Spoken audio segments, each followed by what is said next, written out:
Blogging. When you hear that word, you probably think of some scene out of a 1990s rom-com starring Renee Zellweger or Tom Hanks. But what started out as simple online journals has become a prime source of information and entertainment in the 21st century. Blog is shorthand for weblog, and initially started out as a diary whose online entries were added via the web. Since its coinage in the late 90s, blogs evolved from simple chronology of day-to-day events to multi-million-dollar archives of everything from news information to political and social commentary. In this video, I will give you some tips on starting a successful blog. Then, I'll show you how to create your own blog using WordPress. So first, let's talk about the big idea. Every blog and website you go to will have an overview of the types of content they offer and why. So before you begin creating your blog, think about what kind of content you will offer and why. Choose a topic that has longevity, variety, and can be branched off into other topics. And think about adding personality to your blog. Because the blog is written by you, longevity means a topic you can foresee yourself writing about in 5 years. If you are really into skateboarding now, for instance, will you be just as into it in the future? There's nothing to say that you can't change your topic, but part of creating a successful blog is building a stable audience. If you build your audience on one topic, then switch to another, there is no guarantee your audience will follow. Variety in your topic will allow you to create more stories surrounding your topic that don't feel bland or rehashed. The topic of a specific make and model of car, for instance, will run out of variety really quickly. So a blog post about cars in general might be a better place to start. A topic isn't the only thing your blog will need. It will also need personality.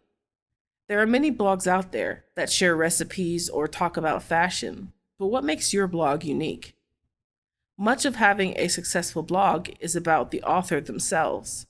Sharing your personal journey through fashion or through cooking is what makes people stay and read about your apple pie mishaps and costume defects. Once you have a topic and give your blog a personality, the next most important thing you should do is create a schedule.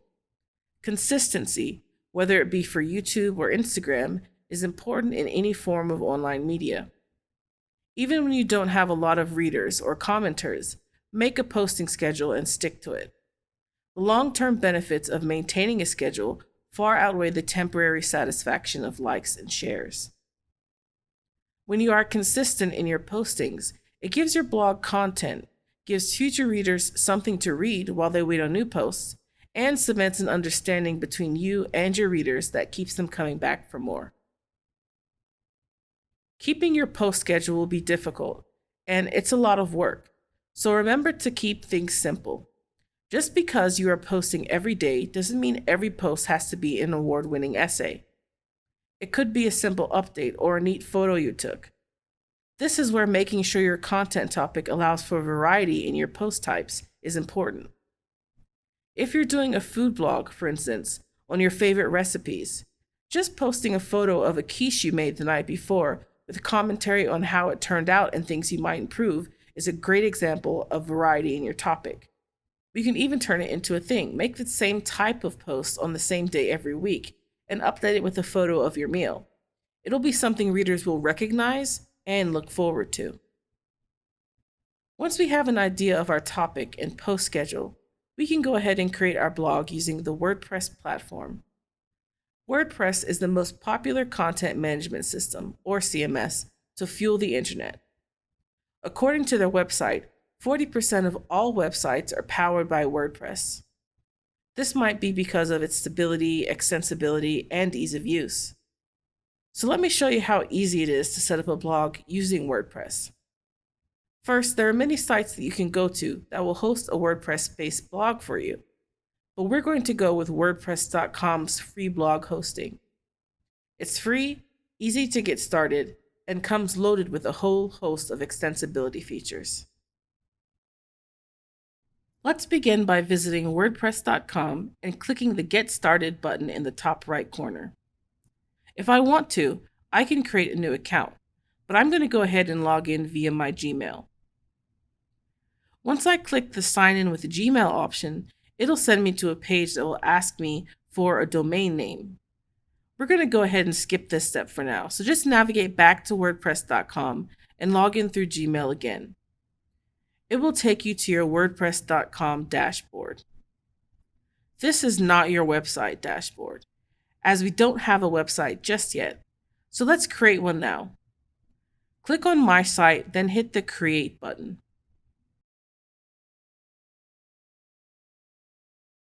Now it'll ask you what you want the title of your website to be. Go ahead and enter that, then hit Continue.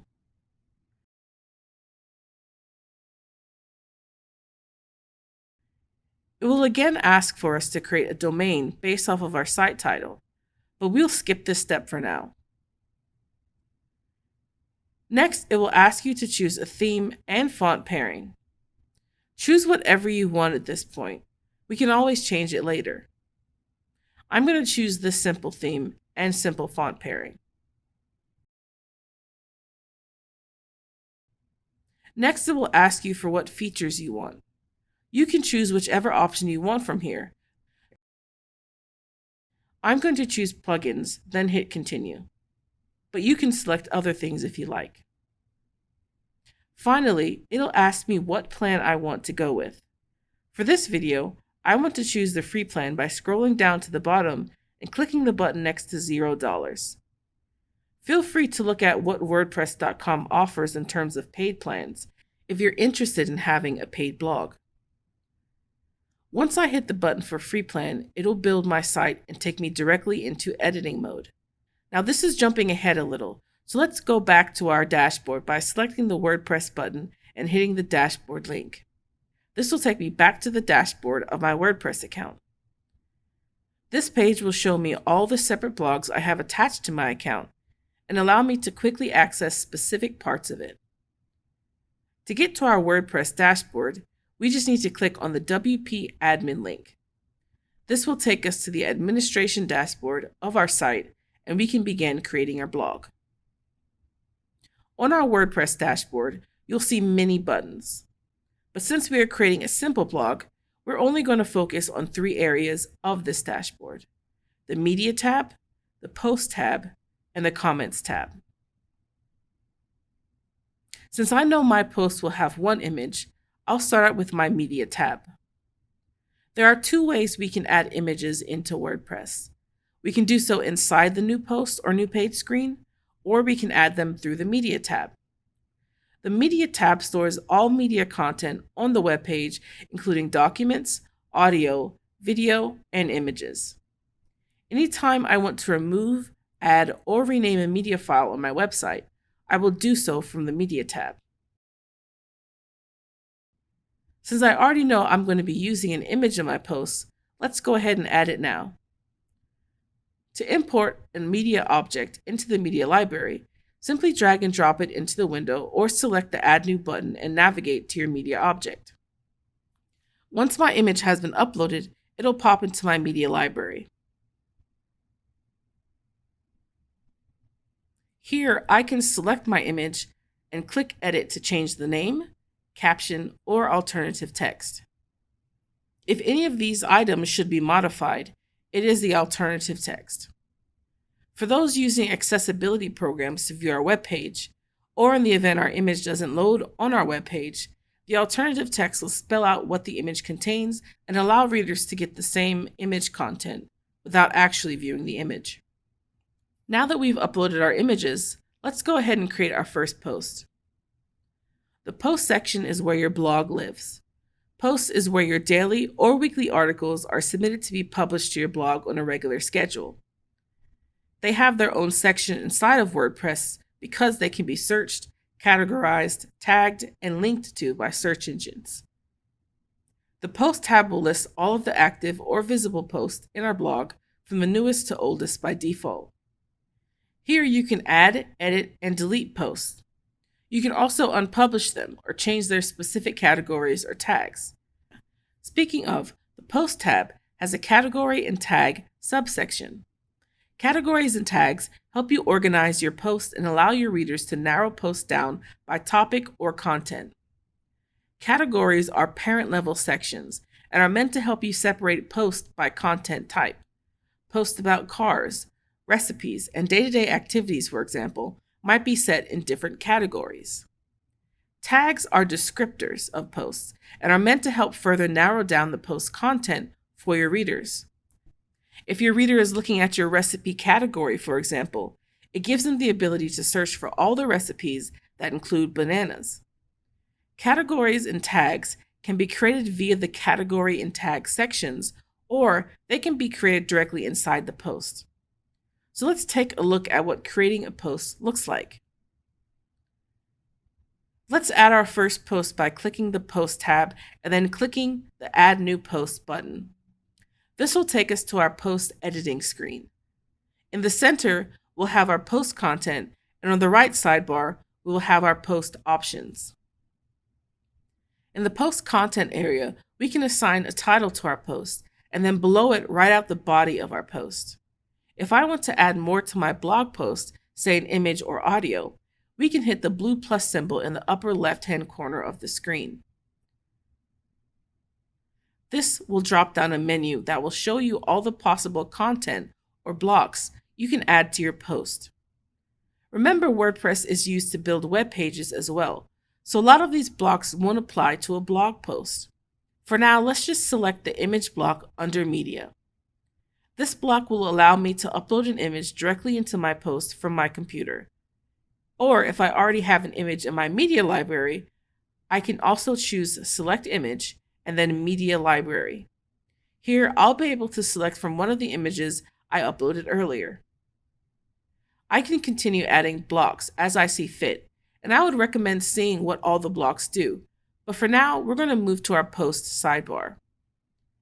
In our Post Options sidebar, we can determine whether the post is public or private, meaning whether or not users have to be logged in to view it. We can make it publish immediately when we hit post or schedule it for a future time and date. Note that when I set the publish date to a future date, the publish button at the top turns to say schedule instead. Next, we can select to make it a featured post, meaning it'll always show first no matter what day we posted it. We can also select the pending review button, which will put our post into a pending status. If the site has multiple authors, or one person is responsible for viewing and editing posts before they go live, this is the button you'll select to indicate that you're ready to be reviewed.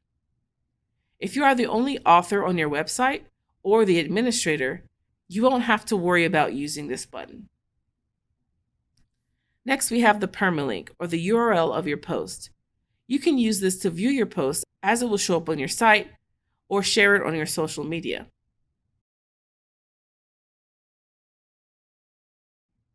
After the permalink, we have our category section. If you set up categories previous to this post, they will be here for you to select from. If you don't select a category, your post will automatically go into the uncategorized category. After categories, we have tags. Again, if you've already set up a tag prior or you've used the tag before, WordPress will suggest it to you as you type. Otherwise, feel free to add new tags to your post as you see fit. Next, if your theme uses a featured image or an image that shows up on the list of your current posts, the featured image section is where you will specify what that image should be. And then finally, at the very bottom of our post options, we have two checkboxes: allow comments and allow pingbacks. Pingbacks and trackbacks are a way in which WordPress bloggers can communicate with your blog. Consider it to be like a reaction video, but instead of a video, it's a post.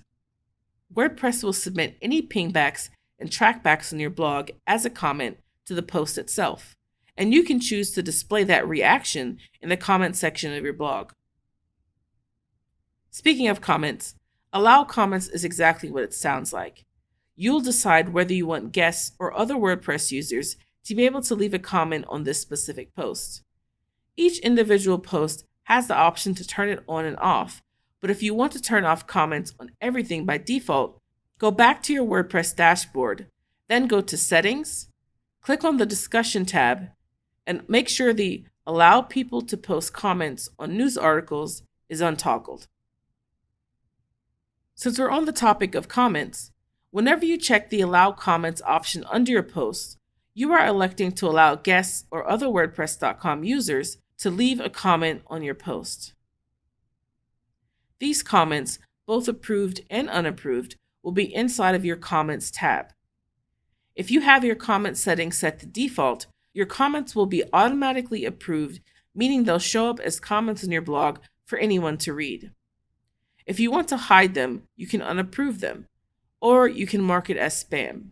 When you mark a comment as spam, it is marked by spam as WordPress and is used to fuel the learning patterns of sophisticated anti-spam measures from WordPress.com itself.